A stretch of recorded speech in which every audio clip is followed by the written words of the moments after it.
अधूरा प्यार। रश्मि कौशिक से पागलों की तरह प्यार करती थी, लेकिन कौशिक रश्मि से उतनी मोहब्बत नहीं करता था। रश्मि, माना कि मैं तुम्हारा पहला प्यार हूँ, लेकिन मेरा पहला प्यार चित्रा है और वो मेरे पास लौट आई है। अब मैं तुम्हें छोड़कर उसके पास जाना चाहता हूँ, मुझे जाने दो। नहीं, मैं हमारी लव स्टोरी अधूरी नहीं रहने दूंगी। इसे पूरा होना ही होगा। हमारे जीते जी न सही तो हमारे मरने के बाद। रश्मि, ये तुम क्या कर रही हो? कौशिक कुछ समझ पाता उससे पहले ही रश्मि ने ब्लेड निकालकर कौशिक के हाथों पर वार किया और उसकी नस काट दी। उसके तुरंत बाद उसने ब्लेड से अपनी खुद की नस भी काट ली। कौशिक का वार गहरा नहीं था, बस ब्लीडिंग हो रही थी, लेकिन रश्मि, वो तो जमीन पर कब की गिर गई थी। और कौशिक भी रश्मि के पास गिर गया। ये कहानी यहाँ पर ही खत्म नहीं होती, बल्कि यहाँ से शुरू होती है। कहानी पूना की है। कौशिक और रश्मि एक साथ कॉलेज में थे और सेकेंड ईयर से एक दूसरे को चाहने लगे थे। रश्मि कौशिक की दूसरी गर्लफ्रेंड थी, लेकिन रश्मि के लिए कौशिक उसका पहला प्यार था, जिसे वो मरने के बाद भी छोड़ना नहीं चाहती थी। और वही हुआ। कौशिक की पहली गर्लफ्रेंड चित्रा उसके पास फिर से लौट आई और कौशिक रश्मि को समझाने की कोशिश करने लगा, लेकिन रश्मि ने तो कौशिक के साथ जीने मरने के सपने देखे थे। उसने कौशिक और खुद को नस काटकर मारने की कोशिश की। कौशिक, कौशिक उठो, आंखें खोलो, कौशिक। कौशिक ने आंखें खोली तो वो हॉस्पिटल में था। लंबे समय बाद होश में आया था। कौशिक, मैं तुम्हारी चित्रा, अरे देखो मुझे। रश्मि कैसी है? इस पर चित्रा कुछ बोलती उससे पहले ही कौशिक के घरवाले उससे मिलने के लिए आ गए। आधी रात बीत चुकी थी। कौशिक अपने बेड पर लेटा हुआ रश्मि के बारे में ही सोच रहा था कि तभी उसने देखा रश्मि उसके पास आ रही है। कौशिक रश्मि को देखकर खुश हो गया और बेड पर बैठ गया। सॉरी कौशिक, मैं किसी भी हालत में तुम्हें पाना चाहती थी, इसीलिए। रश्मि आगे कुछ बोल ही नहीं पाई। इट्स ओके रश्मि, मैं जानता हूँ तुम मुझसे कितना प्यार करती हो। तुमने जो किया उसका मुझे बुरा नहीं लगा। बुरा नहीं लगा तो अब भी बुरा नहीं लगना चाहिए। रश्मि, ये तुम क्या कह रही हो? रश्मि जोर जोर से हंसने लगी और हंसते हंसते भयानक भूतनी बन गई। उसके हाथ में खून से रंगा हुआ एक ब्लेड था।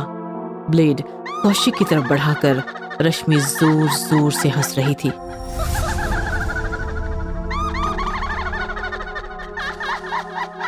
रश्मि नहीं, रश्मि नहीं, प्लीज रश्मि। मेरे साथ चलो कौशिक, मैं तुम्हारे बिना नहीं रह पाऊंगी, तुम्हें साथ लेकर ही जाऊंगी। नहीं रश्मि, रश्मि नहीं। कौशिक ने अपनी आंखें बंद कर ली और वो चिल्लाता रहा, कौशिक, कौशिक, संभालो खुद को, रश्मि मर चुकी है। कौशिक, रश्मि मर चुकी है। कौशिक ने आंखें खोली तो सामने रश्मि नहीं चित्रा थी। बार बार एक ही बात दोहरा रही थी, रश्मि मर चुकी है कौशिक, उसका अंतिम संस्कार तक हो चुका है। डरो मत कौशिक, डरो मत, संभालो खुद को। कौशिक, तुम खुद को संभालो। कौशिक रोने लगा और चित्रा के गले लग गया। ये घटना कौशिक के साथ हर रोज हो रही थी। कौशिक के अकेलेपन का फायदा उठाकर रश्मि का भूत हर रोज ब्लेड लेकर उसके पास आ रहा था और उसे जान से मारने की कोशिश कर रहा था। कौशिक, कौशिक, मेरे साथ चलो, मैं अकेली नहीं जाऊंगी। कौशिक, तुम भी मेरे साथ चलो। लेकिन रश्मि कुछ करती उससे पहले ही चित्रा पहुंच जाती है और फिर रश्मि का भूत गायब हो जाता है। कौशिक को समझ नहीं आ रहा था कि वो उसका वहम है या फिर सच में मरी हुई रश्मि का कोई भूत है जो उसे मारना चाहता है। कौशिक ने डॉक्टर से बात की तो डॉक्टर बोले, देखिए, मेडिसिन और मानसिक थकावट की वजह से आपको वहम हो रहे हैं। लेकिन कौशिक कोई रिस्क नहीं लेना चाहता था। उसने चित्रा को अपने पास ही रुकने को कहा तो चित्रा बोली, मैं नहीं रुक सकती कौशिक, मुझे और भी कई काम है और तुम्हें डरने की जरूरत नहीं है। तुम्हारे घर वाले भी तो हैं यहाँ। और डोंट वरी, डिस्चार्ज के बाद मैं तुम्हें घर ले जाऊंगी। काम? ऐसे कौन से काम है जो मुझसे भी ज्यादा इम्पोर्टेंट है? लेकिन चित्रा बिना जवाब दिए ही निकल गई। ऐसे ही दिन बीतते चले गए और एक दिन कौशिक को हॉस्पिटल से डिस्चार्ज मिल गया। चित्रा ने कौशिक को कार में बिठाया और वो निकल पड़ी। कौशिक ने नोटिस किया कि कार शहर छोड़कर पहाड़ी की तरफ निकली है। चित्रा, तुम मुझे कहाँ ले जा रही हो? मारने के लिए। कौशिक इस पर कुछ बोल पाता उससे पहले ही चित्रा हंसने लगी और हंसते हंसते भयानक भूतनी बन गई।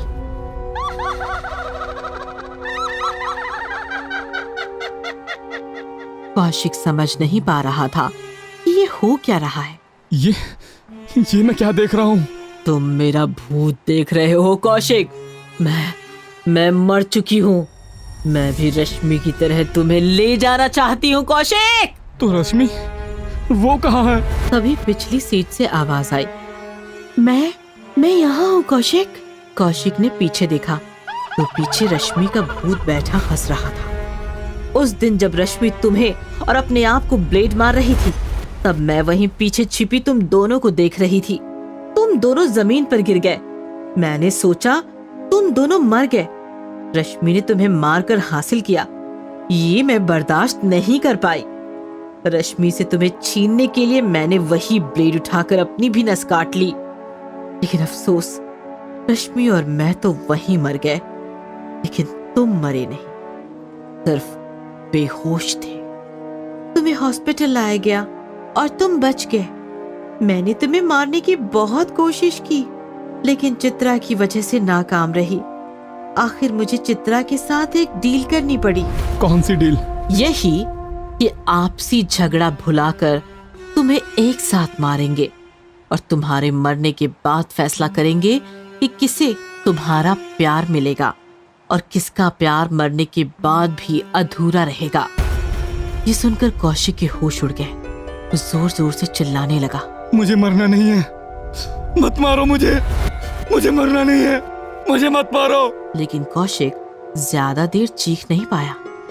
पहाड़ों से गुजरती हुई कार गहरी खाई में नीचे कूद गई और कार के साथ साथ कौशिक भी खत्म हो गया। पुरानी हवेली। आजमगढ़ में 400 साल पुरानी एक हवेली थी। लोग उसे अंग्रेजों के जमाने वाली हवेली कह के पुकारते थे। हवेली काफी पुरानी और सुनसान थी, इसीलिए कोई भी उस हवेली की तरफ नहीं जाता। बस आजमगढ़ के नशेड़ी, गंजेड़ी और बेवड़े लोग उस हवेली में दिन रात पड़े रहते थे, हंगामा करते थे। राजू दादा, कोई अंग्रेज अधिकारी इस हवेली में अपनी आइटम लेकर आया था, सच था क्या? भाई बोतल कसम, मेरे दादा ने बताया था। क्या औरत थी भाई वो, अरे आग थी आग, अरे मानो कपड़े में लिपटा सोना। जॉर्ज नाम का कोई अंग्रेज लेकर आया था उसे। दोनों प्यार करते थे, काफी दिन दोनों साथ रहे। फिर किसी काम से जॉर्ज को जाना पड़ा और वो वापिस ही नहीं आया। फिर उस लड़की का क्या हुआ? उसका क्या होना था है?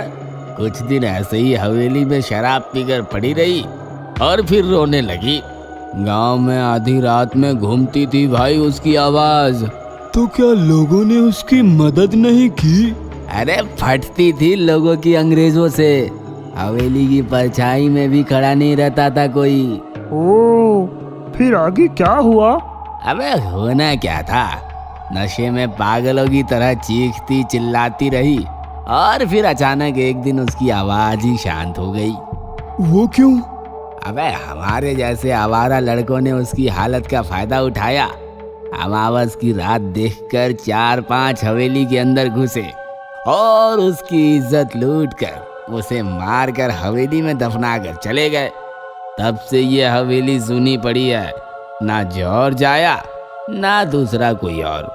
कहानी और शराब के प्रभाव से राजू के पंटर डर गए। रात भी काफी हो गई थी, अंधेरा था। छोटू ने माचिस जलाई, तभी कोई पीछे से आया और फूंक मारकर चला गया। ये फूंक किसने मारी? अबे फूंक कौन मारेगा, हवा से बुझ गई होगी। साला गिलास नहीं दिख रहा है ठीक से। छोटू ने फिर से माचिस जलाई। रोशनी में उसने देखा कि राजू के पीछे कोई लड़की बैठी उसकी तरफ देखकर हंस रही थी। कौन है? अबे कहाँ? अरे राजू दादा के पीछे। मेरे पीछे हैं? राजू ने पीछे मुड़कर देखा तो पीछे कोई नहीं था, लेकिन जैसे ही उसने सामने देखा उसके सामने एक लड़की का चेहरा आ गया।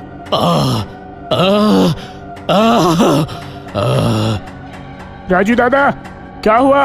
राजू काफी डर गया था, फिर भी हंसते हुए बोला, अरे कुछ नहीं, मैं तो बस डरा रहा था तुम्हें। चलो चलते हैं यार। क्या हुआ राजू दादा? लगता है तुम दोनों को चढ़ गई है। ऐसा कहकर बंटी ने नीचे अपनी बोतल देखी तो बोतल वहाँ नहीं थी। अरे मेरी बोतल कहाँ है? अरे हमें क्या पता, बोतल संभाल नहीं पा रहा और बोलता है चढ़ी नहीं है। तभी बंटी ने देखा कि उसकी बोतल हवेली के दूसरे कमरे में रखी हुई है। क्या यार, क्यों खेल रहे हो मेरे साथ? वो देखो, बोतल उस कमरे में है। तो जाना लेकर आ। बंटी बोतल लेने के लिए दूसरे कमरे में आया। जैसे ही बोतल उठाकर वो पीछे मुड़ा, उसकी चीख निकल गई क्योंकि उसके पीछे एक भयानक भूतनी खड़ी थी। भूतनी झट से रूप बदलकर एक खूबसूरत लड़की बन गई और बंटी के गले लग गई। डर के मारे बंटी की आवाज नहीं फूट रही थी। George, George darling, I love you. मैं जॉर्ज नहीं हूँ, छोड़ो मुझे। पता है तुम जॉर्ज नहीं हो, जॉर्ज तो तुम्हारे पीछे खड़ा है। बंटी ने पीछे मुड़कर देखा तो पीछे जॉर्ज का भयानक भूत खड़ा था। बंटी चीख पाता उससे पहले ही जॉर्ज का भूत बंटी के शरीर में घुस गया और बंटी लड़की की तरफ देखकर मुस्कुराया। लड़की भी मुस्कुराते हुए भयानक भूतनी बन गई और फिर गायब हो गई। इधर राजू और छोटू बंटी को पुकार रहे थे। ए बंटी आना, ए बंटी बोतल मिली क्या रे? ए बंटी। लगता है बंटी वही बोतल के साथ लुढ़क गया। तभी बंटी बोतल लेकर आया। उसकी आंखें, उसका रवैया, सब कुछ बदल चुका था। बैठ बंटी। बंटी, तू हमको पागल समझता है? हाँ क्या रे साला, मैंने तुमको ये कहानी क्या सुनाई, तुम लोग मुझे ही बनाने लगे। ये माचिस बुझाकर बोलता है किसने बुझाई, तू बोतल उधर रख कर आया और फिर बोलता है बोतल किसने छिपाई। सब नौटंकी है साला। राजू दादा, झिलमिल की इज्जत लूट कर उसे दफना दिया उन लोगों ने। उसी रात जॉर्ज लौट कर आया और उसने झिलमिल को हवेली में दफनाया हुआ पाया। वह सह ना सका और उसने भी झिलमिल के साथ गाड़ लिया खुद को। अबे क्या बक रहा है? कौन झिलमिल? वही लड़की जिसे जॉर्ज हवेली में लेकर आया था। ये सुनकर राजू और छोटू जोर जोर से हंसने लगे। ए बंटी, माल फूक के आया क्या है? अच्छा चल बता, किसने बताया तुम्हें ये? हैं? जॉर्ज ने बताया। हैं? जॉर्ज कहाँ है? मेरे अंदर। और झिलमिल कहाँ है? वो देखो, आपके पीछे। ये सुनकर राजू जोर जोर से हंसने लगा। ए छोटू, देख बंटी क्या बक रहा है। वो लड़की मेरे पीछे है। लेकिन छोटू को सांप सूंघ गया था। राजू दादा पीछे देखो। राजू ने पीछे देखा तो सच में उसके पीछे झिलमिल का भूत खड़ा था। राजू जोर से चिल्लाया। तभी पीछे से बंटी ने बोतल से राजू का सिर फोड़ दिया। कांच के टुकड़े टुकड़े हुए और राजू भी फर्श पर बिखर कर मर गया। ए बंटी, अरे ये क्या कर दिया तूने? हा? बंटी नहीं, जॉर्ज। तभी झिलमिल का भूत छोटू की तरफ बढ़ने लगा। छोड़ो मुझे, मत मारो, मैं कभी नहीं आऊंगा यहाँ। छोड़ो। मैं तो चाहती हूँ तुम यहाँ से जाओ ही मत। मतलब? झिलमिल का भूत छोटू के शरीर में घुस गया और अचानक छोटू का रवैया बदल गया। वो बंटी की तरफ देखकर मुस्कुराने लगा। बंटी ने छोटू को अपनी बाहों में भर लिया। हमें इंसानी शरीर मिल गया झिलमिल। कितने साल तड़पे हैं एक दूसरे को छूने के लिए, आज ये दो जिंदा शरीर मिल गए। अब हम एक दूसरे से कभी जुदा नहीं होंगे, सालों साल इसी हवेली में साथ रहेंगे, एक साथ रहेंगे। मुझसे और इंतजार नहीं होता जॉर्ज, चलो मुझे बेडरूम में लेकर चलो। बंटी ने छोटू को अपनी बाहों में उठा लिया और वो छोटू को लेकर हवेली के अंदर वाले कमरे की तरफ निकल पड़ा। पेट्रोल चोर चुड़ैल। सुनसान हाईवे पर निखिल बाइक से शहर की तरफ जा रहा था। दोनों तरफ घना जंगल, बीच में सड़क और ऊपर खुला चमकीला आसमान था। निखिल मस्त राइडिंग करता हुआ तेजी से आगे बढ़ रहा था कि तभी उसने देखा हाईवे किनारे एक लड़की अपनी स्कूटी धक्का मारती हुई ले जा रही है। रात काफी सुनसान और गहरी थी। लड़की भी काफी खूबसूरत जवान थी। निखिल रुक गया और लड़की से पूछने लगा, हेलो, क्या मैं आपकी कोई हेल्प कर सकता हूँ? पेट्रोल खत्म हो गया है। ओह डोंट वरी, मैं पीछे से बाइक पर बैठकर अपनी टांग से स्कूटी ढकेलता हूँ। पेट्रोल पंप काफी दूर है अभी। उससे अच्छा ये होगा कि आप अपनी बाइक से थोड़ा पेट्रोल निकाल कर मुझे दे दीजिए। ओह सॉरी, लेकिन मेरी इंपॉर्टेंट बाइक है, इसमें पेट्रोल निकालने की कोई खास सिस्टम नहीं है। चलिए ना, मैं टांग से ढकेलता हूँ आपकी स्कूटी। ये सुनकर लड़की जोर जोर से हंसने लगी और फिर भयानक आवाज में बोली,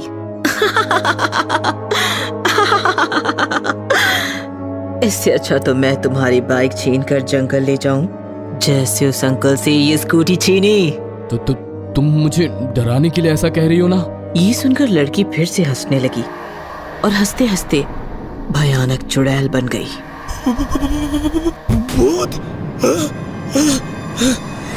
निखिल ने फौरन बाइक स्टार्ट की और वो भागने लगा।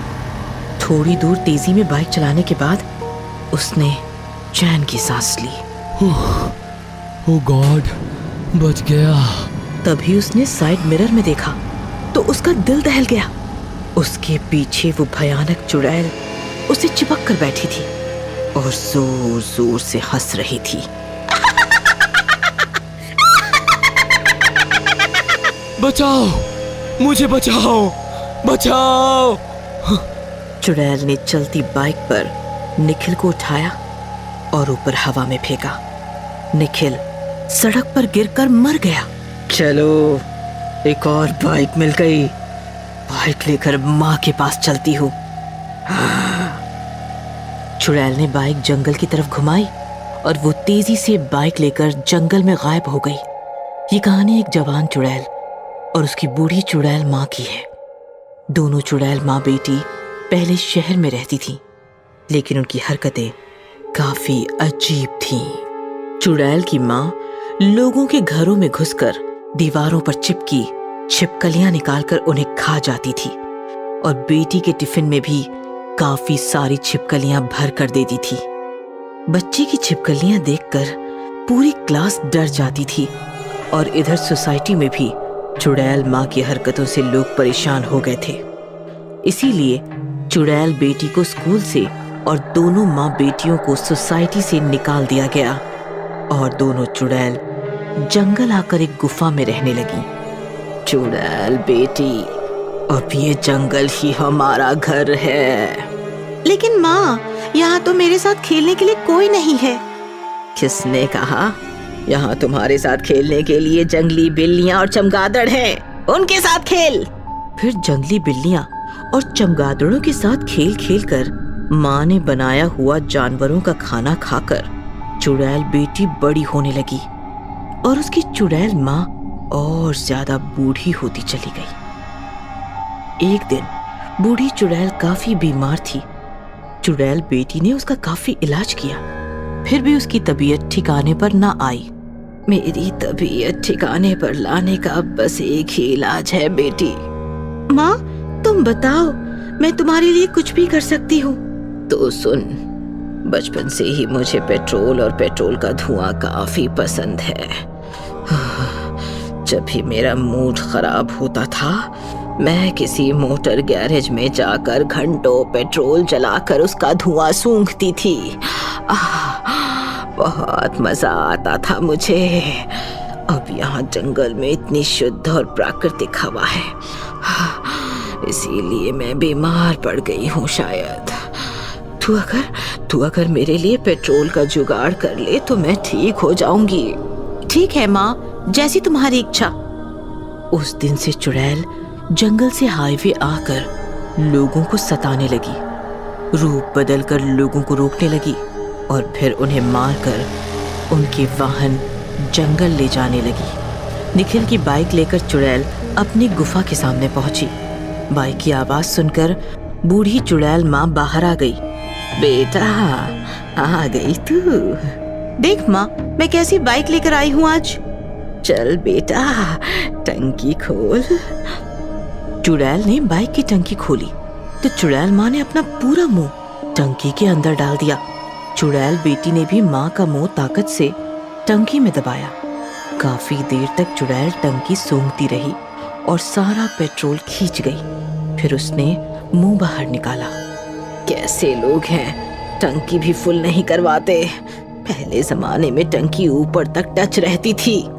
माँ, पेट्रोल अब काफी महंगा हो गया है ना, शायद इसलिए। चल बेटा अंदर चल, तू थक गई होगी। खाना खा ले। दोनों चुड़ैल अंदर चली गई। एक फॉरेस्ट ऑफिसर दोनों को छिप छिप कर देख रहा था। चुड़ैल के अंदर जाते ही वो अफसर भी वहां से भाग गया। रोज चुड़ैल माँ के लिए पेट्रोल चुराने हाईवे पे आती थी, रूप बदलकर लोगों को फंसाती थी, उनसे बोतल में पेट्रोल लेकर उन्हें मारकर जंगल भाग जाती थी। जैसे ही लोगों को पता चला कि हाईवे पर पेट्रोल चोर चुड़ैल का आतंक फैल रहा है, लोगों ने हाईवे से गुजरना ही छोड़ दिया। फिर चुड़ैल ने पेट्रोल पंप जाकर पेट्रोल चुराना शुरू किया, यहाँ तक कि वो शहर में भी घुसने लगी। सोसाइटीज की पार्किंग में जाकर वाहनों से पेट्रोल चुराने लगी। लोग सुबह बाइक स्टार्ट करते तो बाइक स्टार्ट ही नहीं होती थी।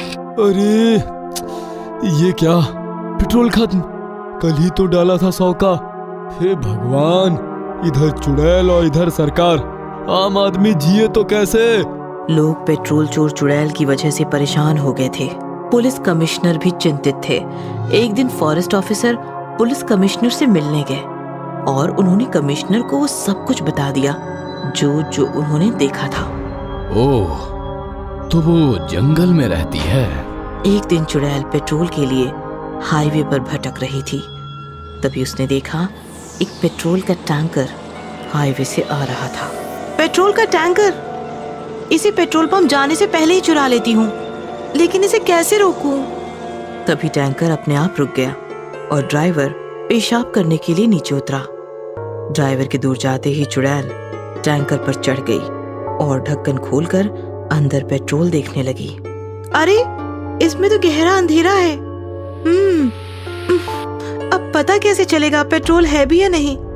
एक काम करती हूँ, उतर कर देखती हूँ। चुड़ैल टैंकर के अंदर गई। जैसे ही वो अंदर उतरी, फॉरेस्ट अफसर ने फौरन टैंकर में माचिस की जलती तिल्ली फेंकी। धम से धमाका हुआ और टैंकर के साथ साथ चुड़ैल के भी चिथड़े उड़ गए। इस प्रकार पेट्रोल चोर चुड़ैल खत्म हो गई और पेट्रोल का इंतजार करते करते गुफा में बैठी उसकी बूढ़ी चुड़ैल माँ भी तड़प तड़प कर खत्म हो गई। शैतानी बच्चा। रात के सुनसान वक्त रिधिमा और संजीव टहलते टहलते घर से काफी दूर जंगल की तरफ निकल जाते हैं। क्या सोच रही हो रिधिमा? सोच रही हूँ हमारा क्या होगा। रिधिमा, जो हमारे हाथ में नहीं है उसे सोचने से क्या फायदा? क्या मैं कभी माँ नहीं बन सकती? हम दूसरे डॉक्टर के पास जाएं? रिधिमा, 10 डॉक्टर बदल कर देख लिए, अब शहर में कौन सा डॉक्टर बचा है? तभी बच्चे के रोने की आवाज आती है। संजीव, तुम्हें रोते हुए बच्चे की आवाज सुनी? मुझे तो वो रोता बच्चा दिख रहा है, वो देखो सड़क किनारे। दोनों बच्चे के पास जाते हैं। बेटा, तुम यहाँ क्यों बैठे हो? तुम्हारा नाम क्या है बेटे? बच्चा जवाब नहीं देता, बस रोता रहता है। रोते रोते अचानक शैतान बन जाता है। नहीं! चिल्लाती हुई रिधिमा बिस्तर पर से उठ जाती है। तेज सांसें चलने लगती हैं। क्या हुआ रिधिमा? बुरा सपना देखा क्या? बहुत बुरा। संजीव, हमने किर्शित को घर लाकर गलती तो नहीं की ना? ऐसा मत सोचो रिधिमा, किर्शित अच्छा बच्चा है। 2 दिन में कितना घुल मिल गया है। बस गूंगा है, बोल नहीं पाता। उसके माता पिता कौन है, कहाँ है? अब किर्शित हमारा बच्चा है, जो इतने प्यारे बच्चे को रास्ते पर छोड़कर चले गए। उनके बारे में हम क्यों सोचें? सो जाओ, कल किर्शित का स्कूल में दाखिला कराना है। सुबह होती है। रिधिमा, किर्शित कहाँ है? तैयार हो रहा है, आता ही होगा। किर्शित हॉल की तरफ आता है। ये लो, आ गया। बेटा, एक शूज की लेस तो खुली छोड़ दिया आपने। रिधिमा शूज की लेस बांधने झुक जाती है। तभी किर्शित रिधिमा की गर्दन को दांतों से काटने लगता है। छोड़ो किर्शित, छोड़ो। किर्शित छोड़ो। संजीव किर्शित को रिधिमा से अलग करता है। देखो, दांत के निशान तक आ गए हैं। बच्चा है या शैतान? छोड़ दो संजीव, बच्चा ही तो है। अपना बच्चा होता तो ऐसी ही शैतानी करता। तू शैतान है, बच्चा बन के रहेगा। इंसान लाड़ प्यार दिखाएगा, लेकिन हमारा मकसद इंसान की तबाही है, तबाही। तुम्हारा नाम क्या है बेटा? सर, ये गूंगा है। इसके डॉक्यूमेंट्स? सर, ये हमें एक रात रास्ते में रोता हुआ मिला तो हमने इसे गोद ले लिया। प्रोसेस जारी है, डॉक्यूमेंट्स आ जाएंगे। ठीक है, मैं एडमिशन कर देता हूँ। आप डॉक्यूमेंट्स हफ्ते भर में जमा कर दीजिएगा। हरी! प्यून आता है। बच्चे को क्लास लेकर जाओ। प्यून किर्शित को लेकर जाता है। संजीव घर आता है। रिधिमा, कहाँ हो तुम? किर्शित का एडमिशन हो गया। रिधिमा! रिधिमा सीढ़ियों से धीरे धीरे नीचे उतरती है। रिधिमा को देखकर संजीव चौंक जाता है। माय गॉड, ये क्या हुआ तुम्हें? रिधिमा! रिधिमा संजीव के पास आती है और संजीव को काट लेती है। छोड़ किर्शित, छोड़ मुझे, छोड़ मुझे। प्यून भागता हुआ आता है। शैतान काटता है, चल तेरी कंप्लेंट करता हूँ। प्यून किर्शित को लेकर हेडमास्टर के पास जाता है। क्या हुआ हरी? सर, इस बच्चे ने सोहेल को बुरी तरह से काटा। उसकी गर्दन से खून बह रहा है सर। क्या? जाओ तुम सोहन की मलहम पट्टी करो, इससे मैं देखता हूँ। प्यून चला जाता है।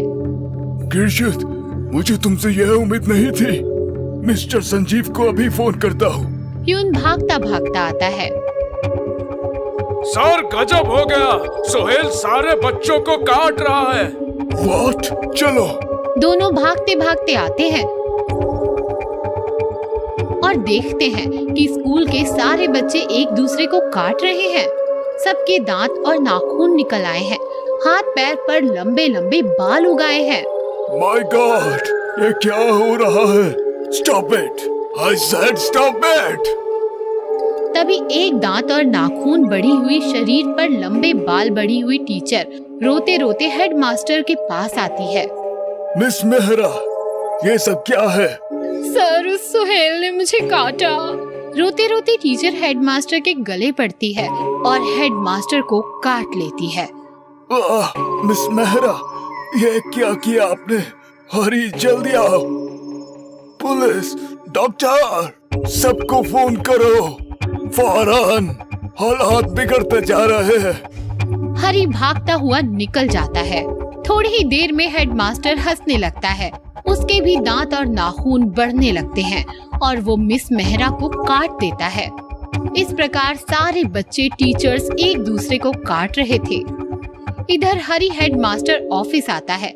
वहाँ किर्शित सर झुकाए खड़ा होता है। ये सब तुम्हारी वजह से हो गया। कौन हो तुम? Hello, police station. किर्शित हरी की गर्दन को पकड़ के लंबे दांतों और नाखूनों से हरी को काट रहा है। किर्शित पूरा शैतान बन चुका है। भगदड़ मची है। बच्चे, टीचर्स, हेडमास्टर सब एक दूसरे को काट रहे हैं, अजीब आवाजें निकाल रहे हैं, अजीब हरकतें कर रहे हैं। तभी स्कूल कॉरिडोर से हरी के पीठ पर बैठकर किर्शित की एंट्री होती है। लंबे दांत, नाखून और बालों से हरी एकदम डरावना दिख रहा है और किसी जानवर की तरह हाथ और पैरों से जमीन पर रेंगता हुआ किर्शित को बाहर ला रहा है। किर्शित को जानवरों की तरह अजीब आवाज निकालकर सलामी देते हैं और चुपचाप बैठ जाते हैं। शैतानी साम्राज्य में आपका स्वागत है। आप शैतान बन चुके हो। मैं तुम्हारा राजा, शैतानों का शैतान। तुम्हें आदेश दे रहा हूँ, शहर के हर आदमी को, बच्चे, बूढ़े, औरत, सभी को काट कर शैतान बनाना तुम्हारी जिम्मेदारी है। मैं अब चलता हूँ। शैतानी साम्राज्य का नारा बुलंद रहे।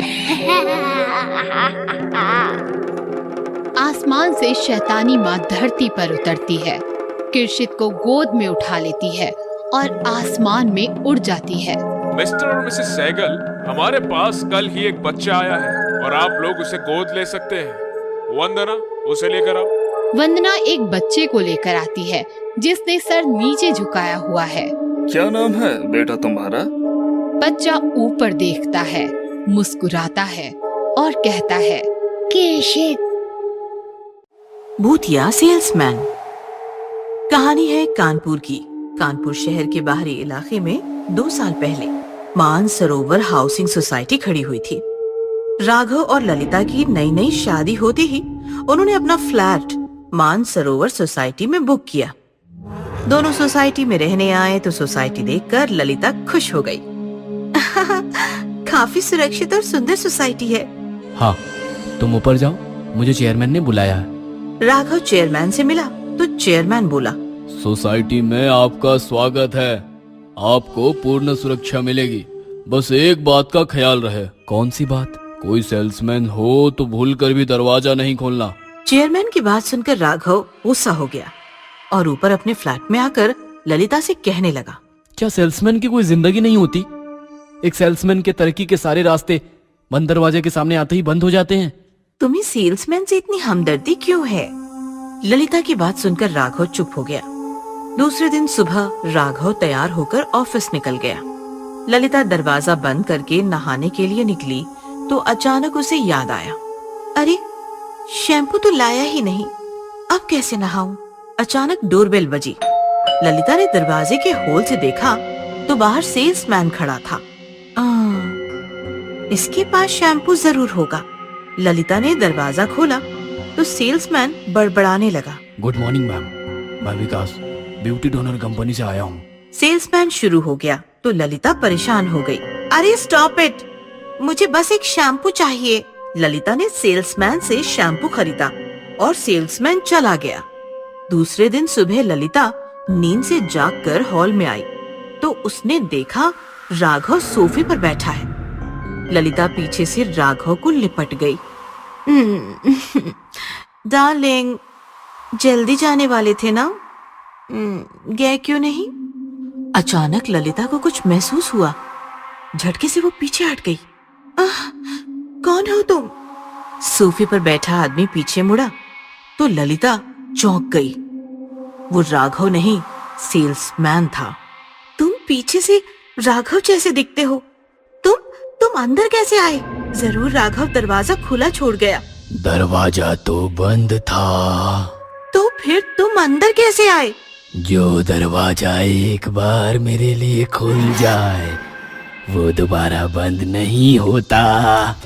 सेल्समैन जोर जोर से हंसने लगा और हंसते हुए भयंकर भूत बन गया। भूत को सामने पाकर ललिता की जोरदार चीख निकल गई।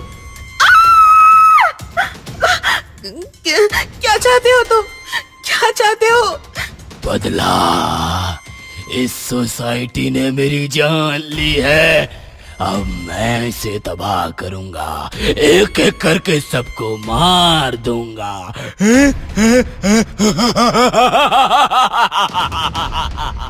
सेल्समैन ललिता की तरफ बढ़ने लगा और ललिता पीछे पीछे सरकने लगी। राघव अपना मोबाइल बेडरूम में भूल आया था। मोबाइल लेने वो वापस फ्लैट के सामने आया और चाबी से दरवाजा खोलने लगा, लेकिन दरवाजा नहीं खुला। ये खोल क्यों नहीं रहा? अचानक अंदर से चीखने चिल्लाने की आवाज आई और राघव डर गया। ललिता क्या हुआ? दरवाजा खोलो। राघव दरवाजा पीटता रहा और अंदर भूत ने ललिता को गैलरी से नीचे लटका दिया।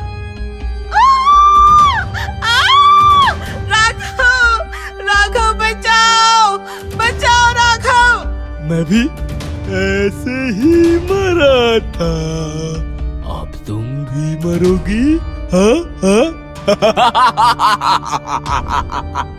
राघव दरवाजा पीट रहा था कि चेयरमैन वहां पहुंचा। जब तक तुम्हारी बीवी जिंदा है वो दरवाजा नहीं खोलेगा। सेल्समैन के लिए दरवाजा खोलकर ललिता ने गलती कर दी। लेकिन वो ऐसा क्यों कर रहा है? ये बात 2 साल पहले की है, जब ये सोसाइटी नई नई बनी थी। एक सेल्समैन यहाँ सोसाइटी में आया तो मैंने उसे रोका। ओ भाई, तुम अंदर कैसे आए? सोसाइटी में सेल्समैन अलाउड नहीं है। मैं विकास हूँ साहब, वॉचमैन से छिप कर आया हूँ। मेरे भाई को बड़ी नौकरी मिलने वाली है, उसके लिए पाई पाई जोड़ रहा हूँ। प्लीज मुझे ऊपर जाने दीजिए। ढोंग ना करो, भागो यहाँ से। मैंने उसे धक्के मारकर निकाल दिया तो वह पाइप से ऊपर चढ़ा और पैर फिसलने से नीचे गिरकर मर गया। तब से उसकी आत्मा सोसाइटी में भटक रही है। जो दरवाजा खोलता है उसे वो नीचे गिराकर मार देता है। चेयरमैन की बात सुनकर राघव पागलों की तरह चिल्लाते हुए दरवाजा पीटने लगा। विकास भैया, दरवाजा खोलिए। मैं आपका छोटा भाई राघव, वो मेरी पत्नी है, उसे कुछ ना करना। सेल्समैन का भूत ललिता को नीचे छोड़ने ही वाला था कि उसने राघव की आवाज सुनी। उसने फौरन ललिता को ऊपर खींच लिया। ललिता बच गई। सेल्समैन का भूत दरवाजे की तरफ भागा। उसने दरवाजा खोला तो सामने राघव खड़ा था। भूत राघव से लिपट गया। राघव, मेरे भाई, कैसा है तू? मैं ठीक हूँ भैया, आप क्यों गए हमें छोड़कर? मैं तुम्हें बड़ा आदमी बनाना चाहता था। मैं बड़ा आदमी बन गया हूँ भैया, ये देखो। ललिता दोनों के पास आई तो राघव ने ललिता से कहा, तू जानना चाहती थी ना कि मुझे सेल्समैन से इतनी हमदर्दी क्यों है? क्योंकि मेरा ये भाई सेल्समैन था जो मेरे लिए मर गया। मैं एक सेल्समैन का छोटा भाई हूँ। सेल्समैन का भूत ललिता और राघव की तरफ देखकर कहने लगा, सच राघव, बहुत बड़ा आदमी बन गया तू। ललिता, मुझे माफ करना। बदले की आग में मैं जल रहा था। तुम लोगों को देखकर सारी आग शांत हो गई। अब मैं मुक्ति चाहता हूँ।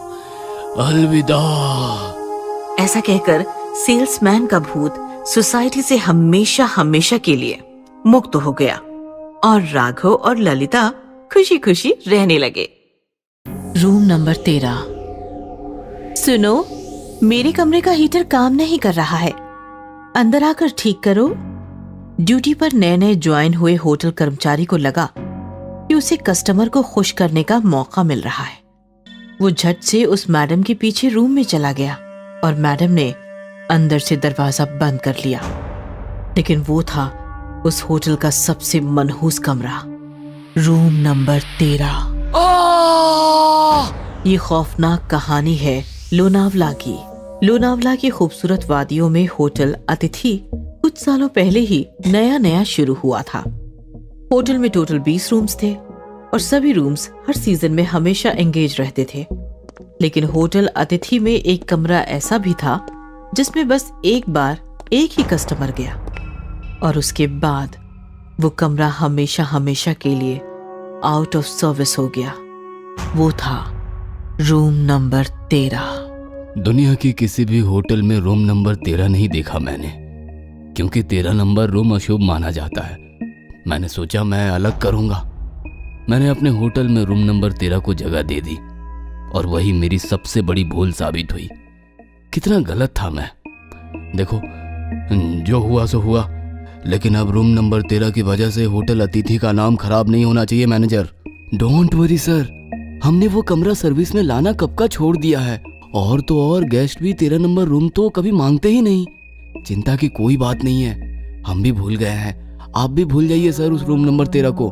दरअसल होटल अतिथि का मालिक शुभ अशुभ जैसी बातें नहीं मानता था, इसीलिए होटल बनाते समय उसने होटल की बिल्डिंग में जानबूझकर रूम नंबर 13 रखा। लेकिन होटल शुरू होने के बाद होटल में आए किसी भी नेशनल इंटरनेशनल गेस्ट ने रूम नंबर 13 को कभी पसंद नहीं किया, क्योंकि 13 नंबर का आंकड़ा पूरी दुनिया में अशुभ माना जाता है और इसी कारण रूम नंबर 13 भी हमेशा खाली ही पड़ा रहता था। लेकिन 1 साल पहले मेघा नाम की एक औरत अपने पति से झगड़ा करके लोनावला भाग आई और रहने के लिए उसने होटल अतिथि चुना। मैडम सारे कमरे फुल है, बस रूम नंबर 13 छोड़कर, वो चलेगा आपको? हाँ हाँ, दे दो मुझे, चलेगा। ओके मैम, लोग 13 नंबर का कमरा शुभ नहीं मानते, इसलिए मैंने आपसे कंफर्म कर लिया। प्लीज वेट, हम अभी वो कमरा आपके लिए रेडी कर देते हैं। और उस दिन से मेघा रूम नंबर 13 में रहने लगी। सुबह से लेकर शाम तक वो लोनावला घूमती और रात में होटल आकर रूम नंबर 13 में ठहरती। वो अपने पति से झगड़कर भाग आई थी। एक दिन उसका पति आया और मेघा को मना कर ले गया, लेकिन फिर दोनों के बीच पता नहीं ऐसा क्या हुआ कि मेघा उसी रात फिर से होटल लौट आई और दूसरे दिन सुबह होटल स्टाफ ने रूम नंबर 13 में पंखे से लटकी हुई उसकी लाश देखी। मेघा ने रूम नंबर 13 में फांसी लगाकर खुदकुशी कर ली थी। इस घटना के बाद होटल मालिक को अपनी गलती का एहसास हुआ और रूम नंबर 13 हमेशा हमेशा के लिए बंद करा दिया गया। उस घटना के बाद होटल के सभी कर्मचारी उस कमरे के सामने जाने से भी डरते थे। नाइट शिफ्ट वालों ने तो कमरे से आती हुई मेघा की रोने की आवाज भी सुनी थी।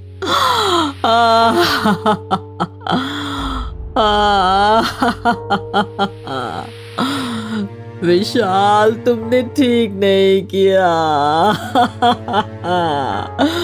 तुमने ठीक नहीं किया विशाल। मार दूंगी, सबको मार दूंगी। 1 हफ्ते पहले एक रूम सर्विस वाला रूम नंबर 14 को सर्विस देकर आ रहा था। तब उसने रूम नंबर 13 के सामने बैठा रोता हुआ मेघा का भयानक भूत देख लिया।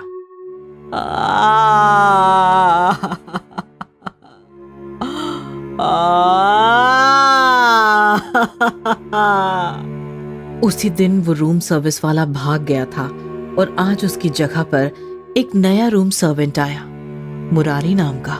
मुरारी, रूम नंबर 14 से बटर चिकन का ऑर्डर आया है, जा देकर आ। जी दीजिए, अभी गया और अभी आया। अबे आराम से जा। और सुन, तू नया है, रूम नंबर 13 के बारे में पता है ना तुझे? पता है, सब पता है मुझे। आप बस मुझे इतना बता दो, यहाँ टिप तो मिलती होगी ना? मैं पहले उस मन्नत में काम करता था, सब साले कंजूस लोग ही आते थे वहाँ। जा भाई, मेरा दिमाग मत खा।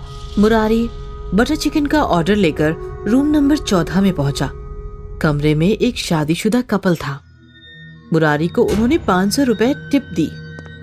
मोटी टिप मिलने पर खुश हुआ मुरारी उछलता हुआ किचन की तरफ भाग ही रहा था कि तभी, सुनो, मेरी कमरे का हीटर काम नहीं कर रहा है, अंदर आकर ठीक करो। जी मैडम, अभी करता हूँ। मुरारी अंदर गया और रूम का दरवाजा बंद हो गया। वही था रूम नंबर 13। मैडम कहाँ हो आप? कमाल है, अभी तो यही थी। विशाल, तुमने ठीक नहीं किया।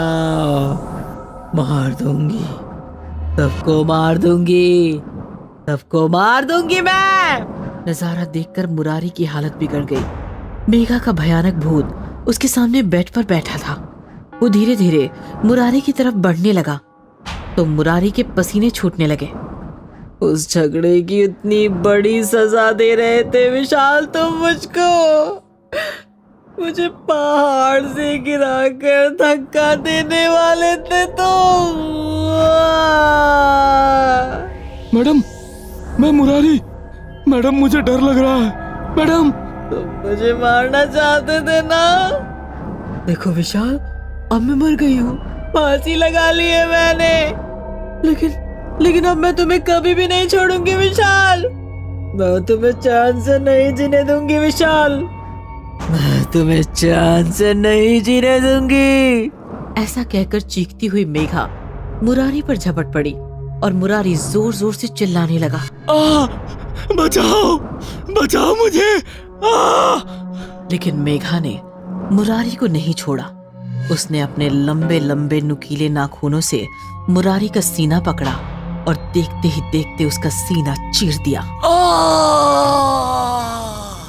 इस प्रकार रूम नंबर 13 ने मेघा के हाथों से मुरारी को मारकर 1 साल बाद अपना दूसरा शिकार भी पा लिया था। क्रिमिनल भूत। एक समय की बात है, इंस्पेक्टर ब्रिजेश एक बहुत ही होनहार और बहादुर अफसर थे। वो बड़े से बड़े क्रिमिनल का एनकाउंटर करते थे। एक दिन उनका पाला साइको किलर राका से पड़ गया। वो उसके पीछे भाग रहे थे और राका भी तेजी से भाग रहा था, पर ब्रिजेश ने शॉर्टकट लेकर सामने आकर राका को गोली मार दी। मैं तुम्हें नहीं छोड़ूंगा इंस्पेक्टर, तुम्हें और तुम्हारे पूरे परिवार को मार डालूंगा। राका ऐसा कहते ही दम तोड़ देता है। उसकी लाश को शमशान घाट में दफना दिया जाता है। ब्रिजेश को बहादुरी का मेडल देकर सम्मान दिया जाता है।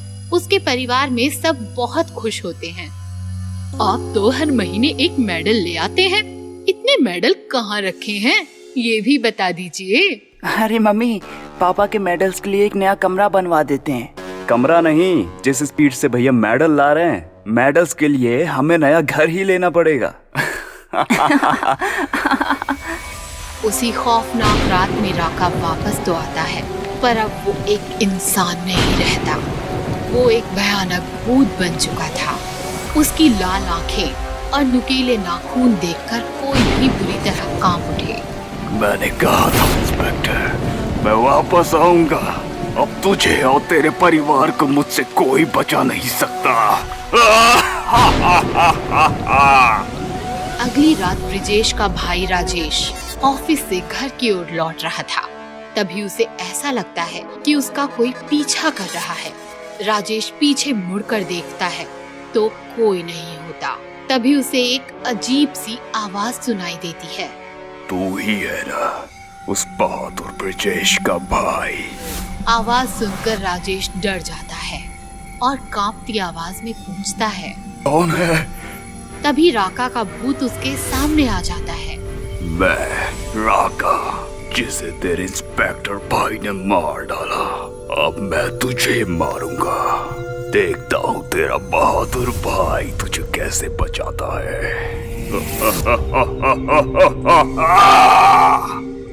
राजेश के उस भूत को देखकर पसीने छूट जाते हैं। वो तेजी से भागने लगता है। तभी राका उसकी गर्दन पर हमला करता है और उसका सारा खून पी जाता है और तभी राजेश की मौत हो जाती है। अगले दिन ब्रिजेश अपने भाई को देखता है और फूट फूट कर रोने लगता है। किसने किया तुम्हारे साथ ये भाई? मैं अपने भाई को नहीं बचा सका। तभी ब्रिजेश की पत्नी पूजा को राजेश के हाथ पर नाखून से कुछ लिखा हुआ दिखता है। देखिए जी, देवर जी के हाथ पर कुछ लिखा हुआ है। ब्रिजेश हाथ पकड़ने लगता है। भाई तो गया, अब बीवी की बारी। राका। ब्रिजेश ये सुनकर सदमे में आ जाता है और उसके पैरों तले जमीन निकल जाती है। राका, ये सब राका ने किया है। मैं सोच भी नहीं सकता था कि वो वापस आ जाएगा। मैं उसे नहीं छोड़ूंगा। मुझे लगता है कि हमें पंडित जी को बुलवा लेना चाहिए। ये भूत प्रेत का मामला है, आपके बस की बात नहीं है। पूजा अगले दिन पंडित जी को फोन करती है और उन्हें घर आने को कहती है।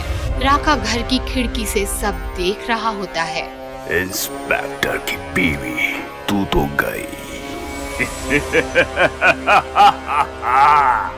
पूजा घर की छत पर सूख रहे कपड़े लेने आती है कि तभी अचानक से तेज हवाएं चलने लगती हैं और वहाँ राका आ जाता है। कहाँ है तेरे इंस्पेक्टर पति? तुझे बचाने के लिए वापस नहीं आएगा। पूजा राका को देखकर चीख पड़ती है और उसकी आवाज सुनकर ब्रिजेश छत पर दौड़ कर आता है। लेकिन छत का दरवाजा बंद हो जाता है। राका, मेरी पत्नी को छोड़ दे। तेरी दुश्मनी मुझसे है, मुझे मार। मेरे परिवार को छोड़ दे। आएगा तेरा भी नंबर आएगा, पर पहले तेरी सुंदर सी पत्नी को थोड़ा और सुंदर बना दूं। पूजा डर से भागने लगती है। तभी राका अपने नाखूनों से उसके चेहरे पर हमला करता है। पूजा चेहरे पर लगे घाव से जमीन पर गिर जाती है और तड़प तड़प कर मर जाती है। अभी मेरा बदला पूरा नहीं हुआ है, मैं वापस आऊंगा। दरवाजा खुलते ही ब्रिजेश पूजा की तरफ भागता है और रोने लगता है। तभी वहाँ पंडित जी आ जाते हैं। ब्रिजेश का बेटा सुधीर पंडित जी को राका के भूत के बारे में बताता है।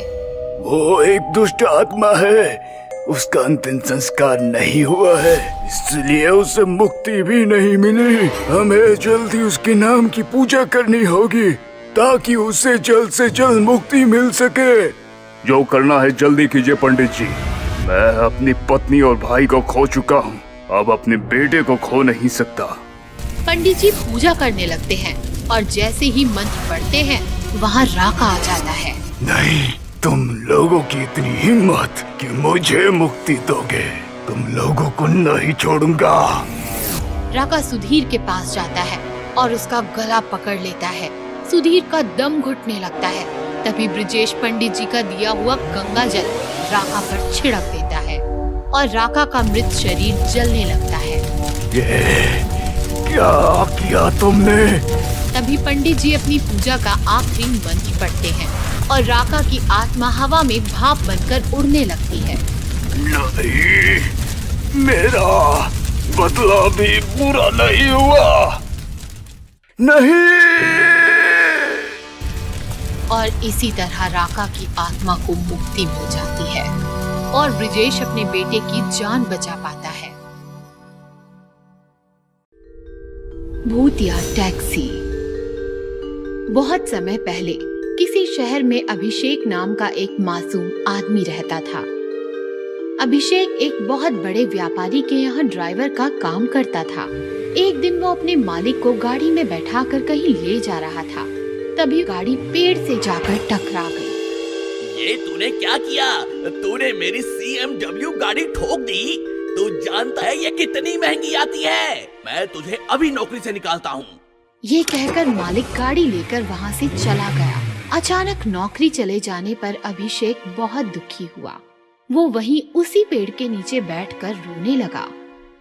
इतने सालों में पहली बार मुझसे कोई एक्सीडेंट हुआ था और मालिक ने बिना मेरी बात सुने मुझे नौकरी से निकाल दिया। तभी उसे एक डरावनी आवाज आई। नीचे आदमी, ऊपर भूत, वाह काली रात, बहुत खूब। ये सुनकर अभिषेक डर गया। कौन है? कौन है? किसकी आवाज है ये? सामने आओ। काली रात का काला साया, तुमने बुलाया, भूत चला आया।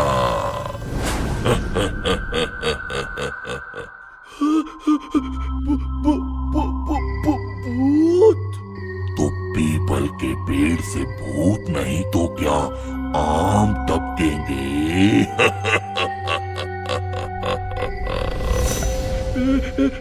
मुझे जाने दो, मैंने ध्यान नहीं दिया कि ये पीपल का पेड़ है। मुझे पता होता तो मैं कभी इस पीपल के पेड़ के नीचे नहीं बैठता। ये इंसान मुझे मासूम सा लगता है, क्यों ना इसका फायदा उठाया जाए। पीपल के भूत का कर्ज चुकाओ, मर जाओ या मददगार बन जाओ। क्या मतलब? मतलब ये कि या तो मैं तुम्हें अभी खा जाऊं या फिर हम एक दूसरे के मददगार बन जाएं। तुम मेरी मदद करो और मैं तुम्हारी मदद करूं। वो कैसे? मैंने सुना है तुम्हें तुम्हारे मालिक ने नौकरी से निकाल दिया तो मैं तुम्हें नौकरी दिला देता हूँ और इसके बदले में तुम मेरी भूख मिटाओगे। लेकिन मुझे तो गाड़ी चलाने के अलावा कुछ नहीं आता। ठीक है, तो मैं तुम्हारी टैक्सी बन जाता हूँ। तुम सारा दिन टैक्सी चलाकर पैसे कमाना और हर रात मैं एक सवारी खाऊंगा। मैं ये नहीं कर सकता। ठीक है, तो मैं तुम्हें अभी खा लेता हूँ। मैं ये कहाँ फंस गया? मुझे इसे हाँ कहना ही पड़ेगा, नहीं तो ये मुझे अभी खा जाएगा। ठीक है, मुझे मंजूर है। अब तुम चलाओगे भूतिया टैक्सी और मैं खाऊंगा सवारियां। अगले दिन से अभिषेक भूतिया टैक्सी चलाने लगा। अब वो सारा दिन सवारियों से पैसे कमाता और रात होने पर आखिरी सवारी को एक सुनसान सड़क पर ले जाता। क्या हुआ? तुमने इस सुनसान सड़क पर टैक्सी क्यों रोक दी? माफ करना बहन जी, लेकिन अब मेरी टैक्सी का खाने का टाइम हो गया है। क्या मतलब? मतलब ये कि अब मैं तुम्हें खाऊंगा। अचानक भूतिया टैक्सी अपने असली भूत वाले रूप में आ गई और भूत ने उसे खा लिया। ऐसे ही कुछ महीने बीत गए। फिर एक रात एक आदमी टैक्सी के पास आया और बोला, भाई साहब, क्या आप मुझे घर छोड़ देंगे? जी जरूर, आइए टैक्सी में बैठ जाइए। कुछ आगे जाकर अभिषेक ने गाड़ी रोक दी। आपने गाड़ी क्यों रोक दी? माफ करना भाई साहब, लेकिन अब मेरी टैक्सी का खाने का टाइम हो गया है। क्या मतलब? मतलब ये कि अब मैं तुम्हें खाऊंगा।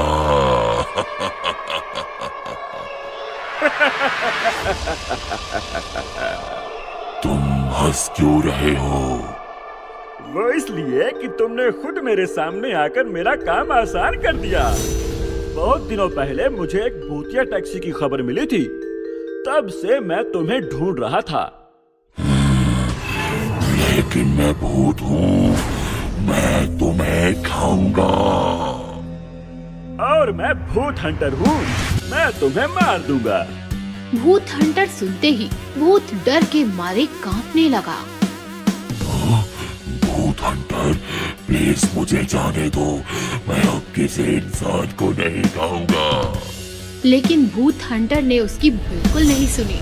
उसने भूत पर एक ताकतवर मंत्र मारा। भूतिया टैक्सी, सवारियां खाए भूतिया टैक्सी, भूतिया टैक्सी, भूतिया टैक्सी, गायब हो जाए भूतिया टैक्सी। भूत हंटर के ऐसा कहते ही भूत गायब हो गया।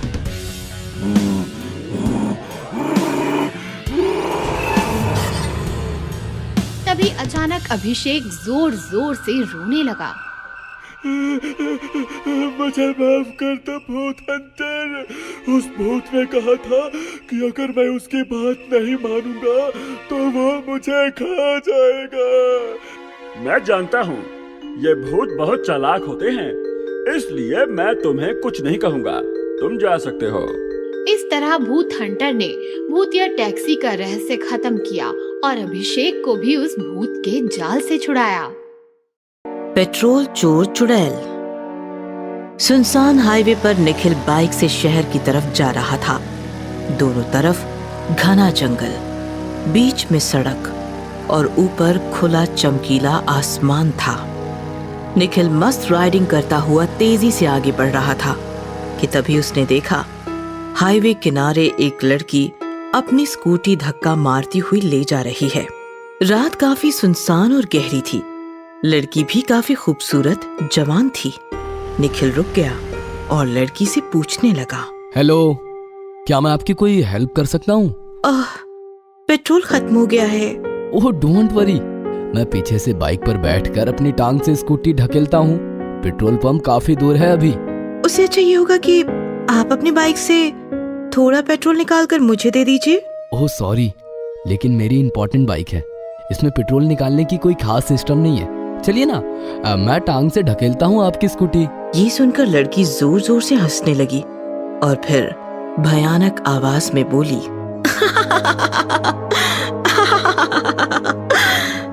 इससे अच्छा तो मैं तुम्हारी बाइक छीन कर जंगल ले जाऊं, जैसे उस अंकल से ये स्कूटी छीनी। तो तुम मुझे डराने के लिए ऐसा कह रही हो ना? ये सुनकर लड़की फिर से हंसने लगी और हंसते हंसते भयानक चुड़ैल बन गई।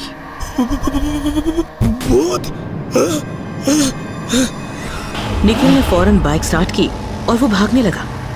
थोड़ी दूर तेजी में बाइक चलाने के बाद उसने चैन की सांस ली। ओह गॉड, बच गया। तभी उसने साइड मिरर में देखा तो उसका दिल दहल गया। उसके पीछे वो भयानक चुड़ैल उसे चिपक कर बैठी थी और जोर जोर से हंस रही थी। बचाओ, मुझे बचाओ, बचाओ। चुड़ैल ने चलती बाइक पर निखिल को उठाया और ऊपर हवा में फेंका। निखिल सड़क पर गिरकर मर गया। चलो, एक और बाइक मिल गई। बाइक लेकर माँ के पास चलती हूँ। चुड़ैल ने बाइक जंगल की तरफ घुमाई और वो तेजी से बाइक लेकर जंगल में गायब हो गई। ये कहानी एक जवान चुड़ैल और उसकी बूढ़ी चुड़ैल माँ की है। दोनों चुड़ैल माँ बेटी पहले शहर में रहती थीं, लेकिन उनकी हरकतें काफी अजीब थीं। चुड़ैल की माँ लोगों के घरों में घुसकर दीवारों पर चिपकी छिपकलियां निकालकर उन्हें खा जाती थी और बेटी के टिफिन में भी काफी सारी छिपकलियां भर कर देती थी। बच्ची की छिपकलियां देखकर पूरी क्लास डर जाती थी और इधर सोसाइटी में भी चुड़ैल माँ की हरकतों से लोग परेशान हो गए थे। इसीलिए चुड़ैल बेटी को स्कूल से और दोनों माँ बेटियों को सोसाइटी से निकाल दिया गया और दोनों चुड़ैल जंगल आकर एक गुफा में रहने लगी।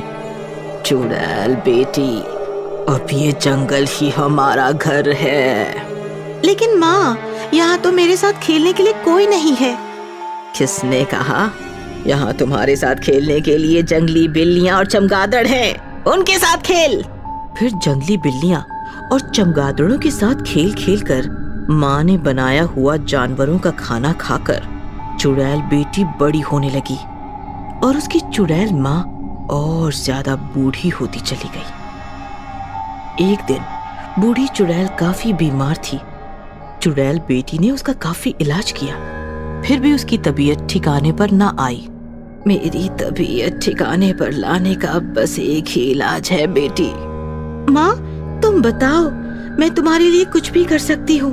तो सुन, बचपन से ही मुझे पेट्रोल और पेट्रोल का धुआं काफी पसंद है। जब भी मेरा मूड खराब होता था, मैं किसी मोटर गैरेज में जाकर घंटों पेट्रोल जलाकर उसका धुआं सूंघती थी। बहुत मजा आता था मुझे। अब यहाँ जंगल में इतनी शुद्ध और प्राकृतिक हवा है, इसीलिए मैं बीमार पड़ गई हूँ शायद। तू अगर मेरे लिए पेट्रोल का जुगाड़ कर ले तो मैं ठीक हो जाऊंगी। ठीक है माँ, जैसी तुम्हारी इच्छा।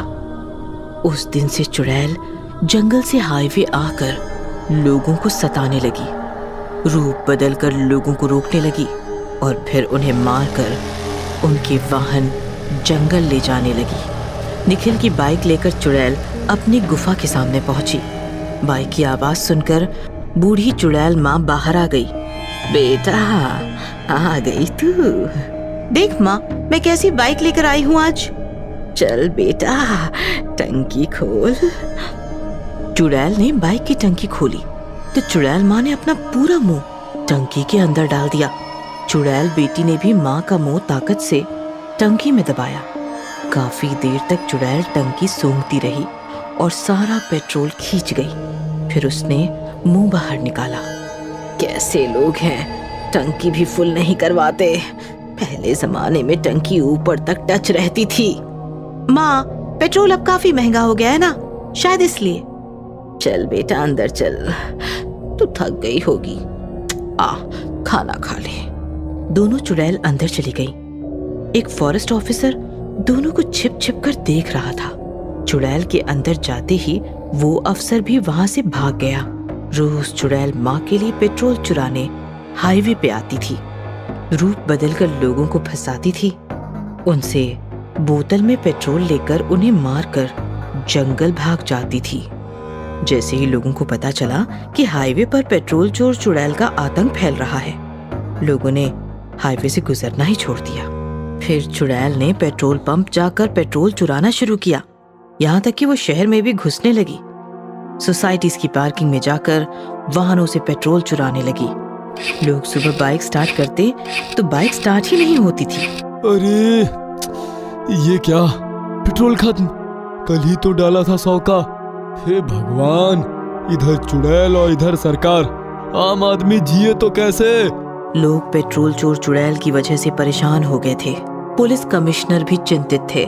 एक दिन फॉरेस्ट ऑफिसर पुलिस कमिश्नर से मिलने गए और उन्होंने कमिश्नर को वो सब कुछ बता दिया जो उन्होंने देखा था।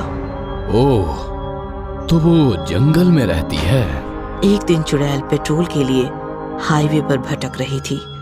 तभी उसने देखा एक पेट्रोल का टैंकर हाईवे से आ रहा था।